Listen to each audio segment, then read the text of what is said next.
I was really hard on public school in the book because public school is fundamentally broken. It was designed to get kids to comply. It was designed to train people to be cogs. But every once in a while, and everyone knows this is true, every once in a while you run into a teacher who refuses to play that way. You run into a teacher who develops her own lesson plans. You run into a teacher who's willing to connect directly with students as opposed to saying, how can I make the scores go up 1 point today? Those are the teachers we remember forever. There's a dad who has 2 sons.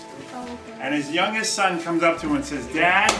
My name's Ross John Abrams, and I am an high school English teacher. A very happy, busy, stressed out high school English teacher. One of the articles I actually give my students to read is called Against School. It's by a guy named Thomas Gatto.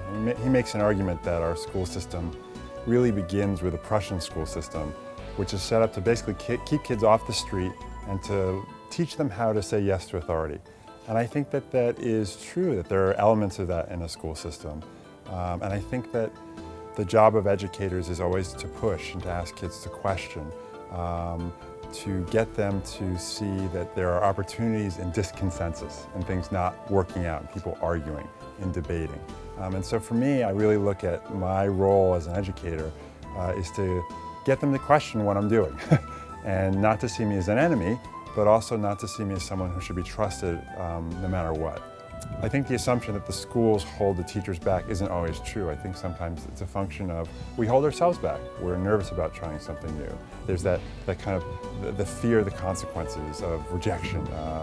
We wait too long. We don't thrash early. We sort of put it to the side and say, well, I'll do it next year. Or I'll try it a month from now. And I think that often holds us back from being as creative as we can be as teachers.